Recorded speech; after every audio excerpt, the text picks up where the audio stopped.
Pai do Senhor para todos, estamos de volta com mais um vídeo aqui no nosso canal. O último vídeo, ou penúltimo vídeo que postamos, gerou muita polêmica, a respeito do divórcio, quando ele é permitido ou não. Muita gente pegando ao pé da letra textos bíblicos e condenando pessoas que se divorciaram e casaram outra vez.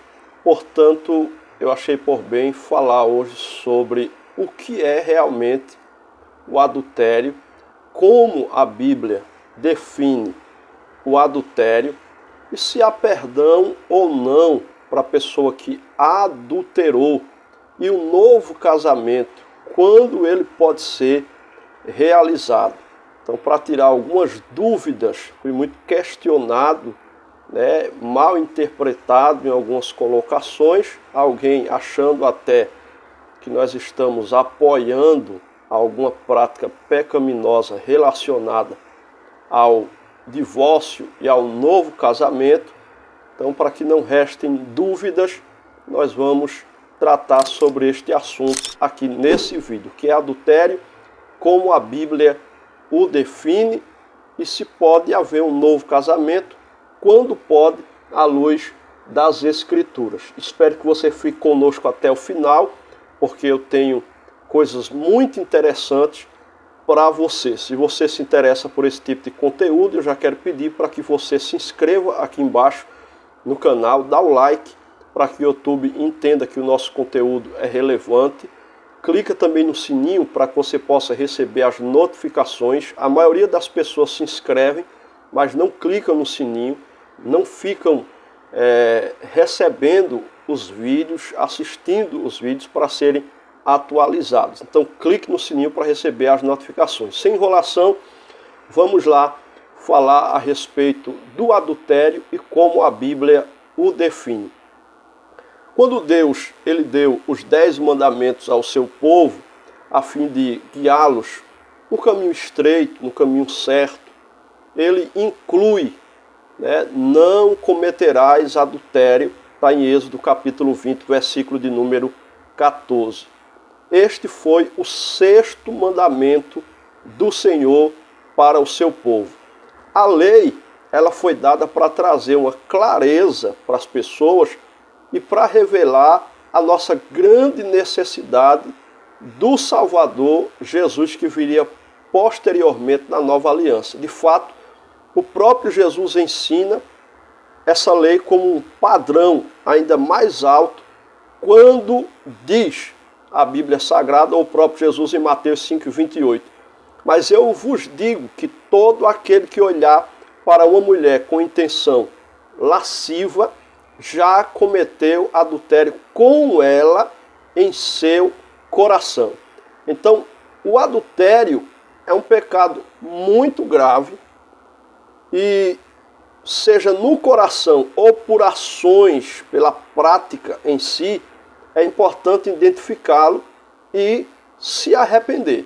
É necessário que haja um arrependimento. Apesar de que existem no meio das igrejas evangélicas muitos fariseus, muitos religiosos que acham que quando uma pessoa peca em adultério, não existe mais perdão para essa pessoa. Existem até igrejas evangélicas, como a Congregação Cristã no Brasil, que diz que quando uma pessoa adultera, essa pessoa já está condenada ao inferno, ela não pode nem participar mais das atividades da igreja. Infelizmente, há esse tipo de pensamento. Certo americano, ele compartilha uma informação interessante. De acordo com as estatísticas de infidelidade, cerca de 40% dos relacionamentos não casados e 25% dos casamentos têm pelo menos um incidente de infidelidade. Uma edição do jornal americano também afirmou que 70% de todos os americanos se envolvem em algum tipo de caso ou em algum momento de sua vida conjugal. O adultério é uma das piores coisas que podem acontecer em um casamento e viola o que você construiu com o seu parceiro, com o seu cônjuge, de maneira tão dolorosa. Ele viola, ele destrói tudo aquilo que foi construído. Agora, como é que a Bíblia define o adultério? O adultério ele é destrutivo. Está em Provérbios capítulo 6, versículo 32. Mas o homem que comete adultério não tem juízo. Quem faz isso destrói a si mesmo. Provérbios 6 e 32. A luxúria é adultério do coração. É o que Jesus falou em Mateus 5, 27 ao 28. Ouviste que foi dito, não cometerás adultério, mas eu lhes digo que qualquer um que olhar para uma mulher com luxúria já cometeu adultério com ela em seu coração. Então ele já adulterou. Note que o texto diz com ela, porque a mulher tem participação, muitas das vezes, pelo tipo das vestes que ela está usando, provocando sensualidade, que é condenado pelas Escrituras, vestes que provoquem sensualidade. A vontade de Deus é que vocês sejam santificados, que evitem a imoralidade sexual, que cada um de vocês aprenda a controlar o seu próprio corpo de maneira santa e honrosa, não em luxúria, apaixonada como os pagãos, que não conhecem a Deus. Está em 1 Tessalonicenses capítulo 4, versículos do 3 ao 5. Ele continuou, o que sai de uma pessoa é o que a contamina, pois é de dentro do coração do homem que vem os maus pensamentos, imoralidade sexual, roubo, homicídio, adultério, avareza, malícia, dolo, lascívia, inveja, calúnia, arrogância e loucura. Todos esses males vêm de dentro e contamina a pessoa. Está em Marcos capítulo 7, versículos do 20 ao 23. Então o casamento ele deve ser mantido puro. Esta é a vontade de Deus, que o casamento ele seja puro. A Bíblia diz em Hebreus capítulo 13, versículo 4, por exemplo, que o casamento deve ser honrado por todos e o leito conjugal mantido puro, porque Deus julgará o adultério ou o adúltero e todos os imorais. Então o casamento deve ser mantido puro, sem adultério. Quem se divorciar de sua mulher e se casar com outra, comete adultério. E o homem que se casar com a repudiada também comete adultério. Então esse é um texto que as pessoas pegam ao pé da letra, de forma isolada, e veja o que disse Jesus aqui: quem se divorciar de sua mulher e se casar com outra comete adultério. E o homem que se casar com a repudiada também comete adultério. Ou seja, se pega só esse texto aqui, quer dizer que não pode separar, e se separar, tem que ficar sozinho para o resto da vida, não importa a causa aqui. Esse texto não dá uma explicação.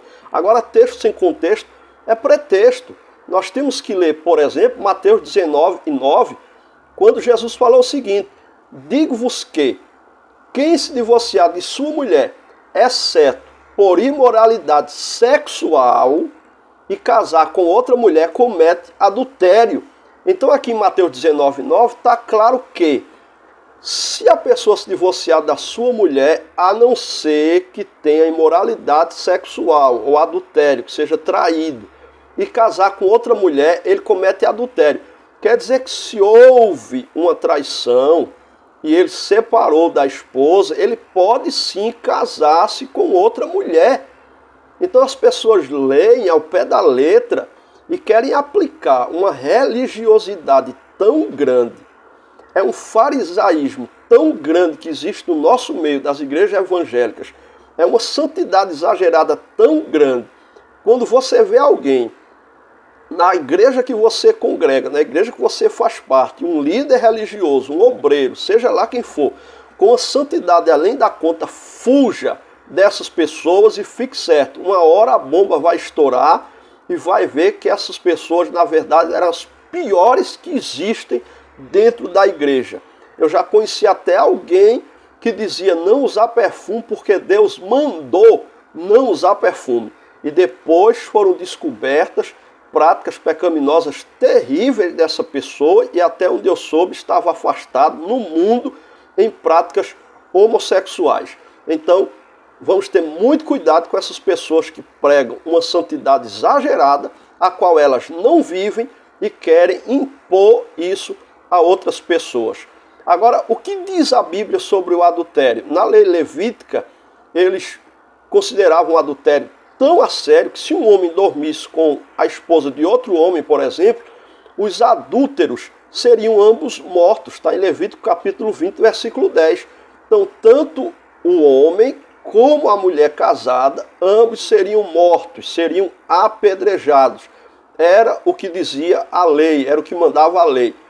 Contudo, se esse ainda hoje fosse considerado esse método, né? Se hoje fosse esse mesmo método considerado, a gente sabe de muitas pessoas que não estariam mais vivas no nosso meio, né? Não podemos ignorar o dano que esse pecado causa, o adultério.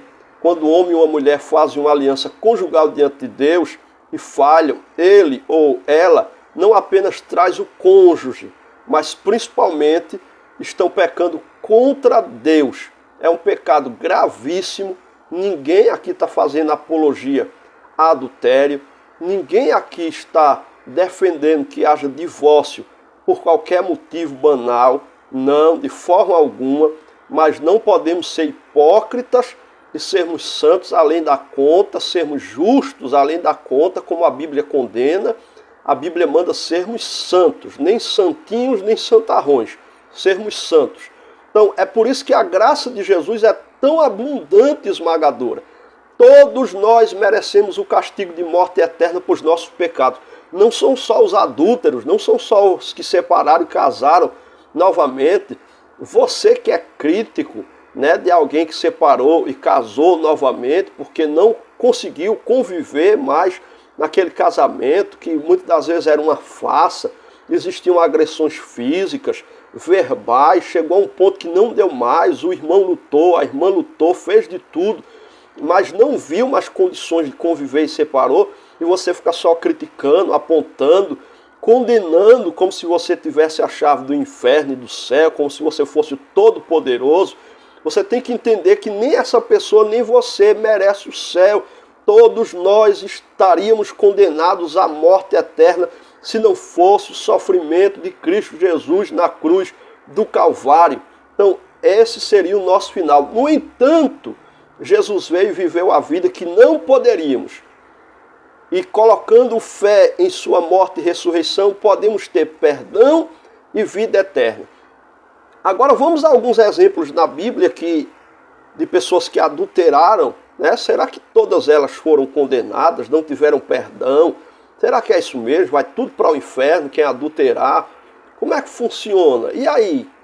Traiu e ainda casou com a pessoa a qual o camarada adulterou com ela. E aí? Direto para o inferno, né? É o que muitos dizem. Nós estamos na graça. Será que Jesus trata isso assim? A mulher samaritana, por exemplo, em João capítulo 4, dos versículos 4 até o versículo 42, né? Nós vemos a mulher samaritana, quando ela se encontra com Jesus naquele poço, ela havia cometido adultério com muitos homens. Ela tinha 5 maridos diferentes e o homem com quem ela morava na época em que Jesus a conheceu não era seu marido. Depois que Jesus revelou isso a ela, né, ela reconheceu que isso era verdade. Veja o que está em João capítulo 4, versículos 25 e 26. A mulher disse: eu sei que o Messias, chamado Cristo, está vindo. Quando ele vier, ele nos explicará tudo. Então Jesus declarou: eu que estou falando com você, eu sou ele. Já pensou se fosse hoje em dia, com esses hipócritas fariseus que existem dentro das igrejas, alguém que adulterou várias vezes, eles a condenariam totalmente. Ela era uma mulher samaritana, ela conhecia o Torá, ela conhecia a palavra de Deus, tanto é que ela cita algo que os judeus falaram, e Jesus disse que a hora vem e é chegada em que os verdadeiros adoradores adorarão o Pai em espírito e em verdade. E Jesus não foi ali perder tempo com aquela mulher, dialogando com ela. Jesus foi mostrar para ela que ainda tinha jeito para ela, mesmo estando em adultério, mesmo tendo adulterado várias vezes, ainda tinha jeito para aquela mulher. Então ainda tem jeito para quem adulterou, para quem pecou, ainda há uma oportunidade em Deus. E detalhe, isso é no Novo Testamento. Agora, vamos para o Antigo Testamento, 2 Samuel capítulo 11, por exemplo, nós, quando falamos de adultério, lembramos logo de Davi. Não podemos esquecer dele, um homem que era segundo o coração de Deus, porém, quando ele viu Betseba se banhar, né, e aí ele mandou trazer para ele Betseba, a luxúria egoísta entrou no coração de Davi, e ele não apenas causou o pecado de adultério, mas aquilo ali foi se transformando numa bola de neve.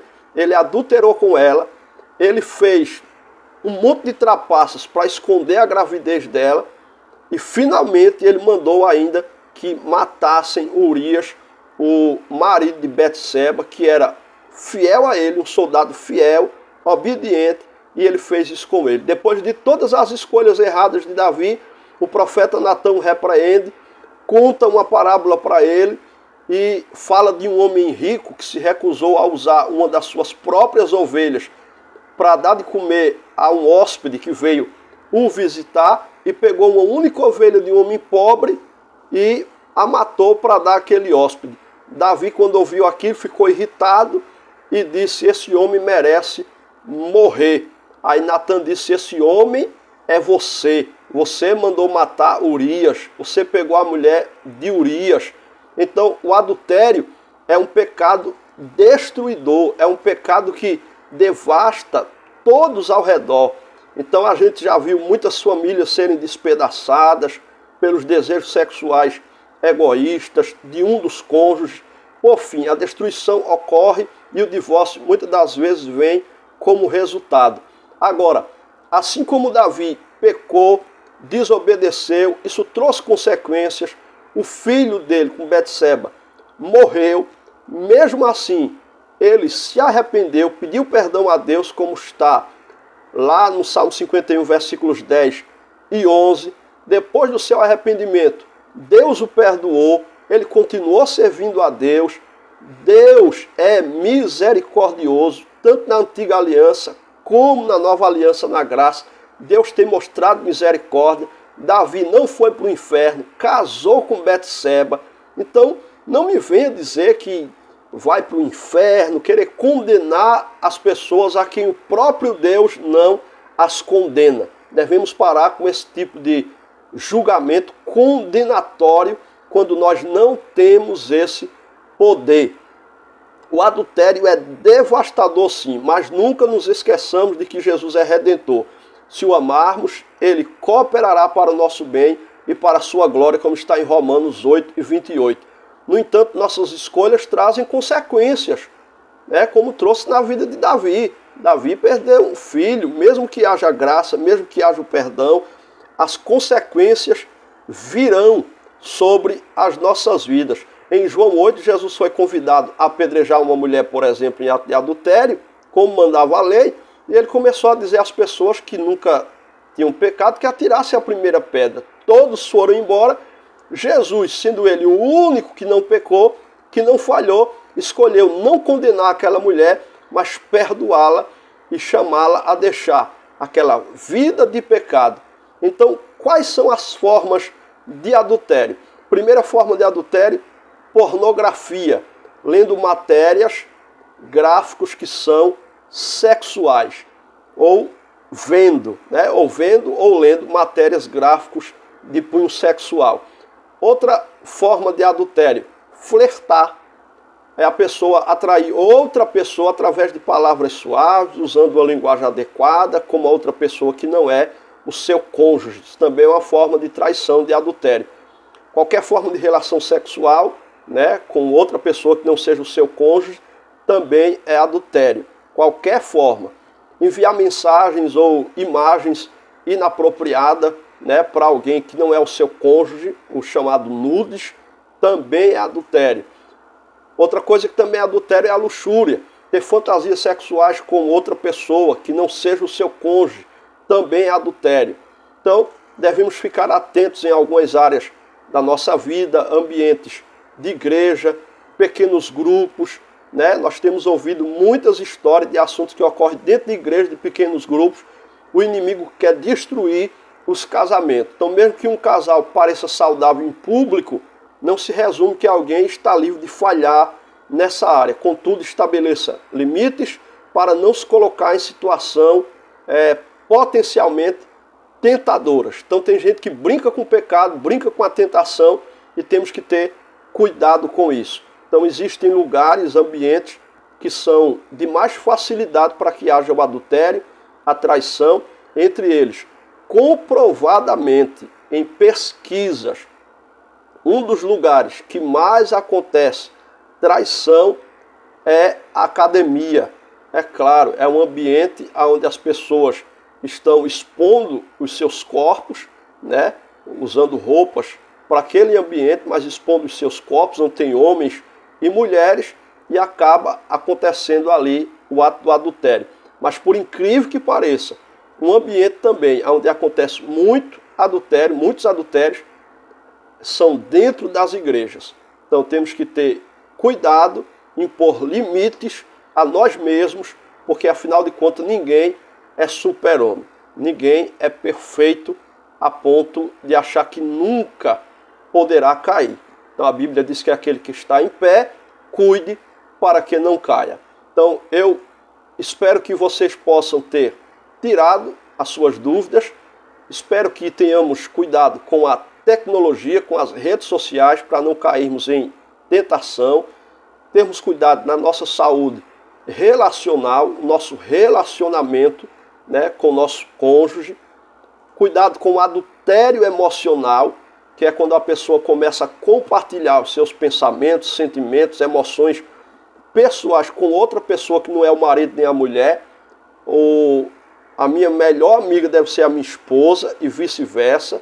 Com você deve ser assim também. Devemos expor o nosso emocional com o nosso cônjuge e não com outras pessoas, para que não haja problemas no nosso casamento. Então, que Deus abençoe sua vida. Espero ter tirado a dúvida de todos. Se você quer aprender mais sobre a palavra de Deus, a interpretar a Bíblia, aqui embaixo eu vou deixar na descrição o curso Qualidade Bíblica, onde você vai aprender a interpretar a Bíblia de Gênesis a Apocalipse.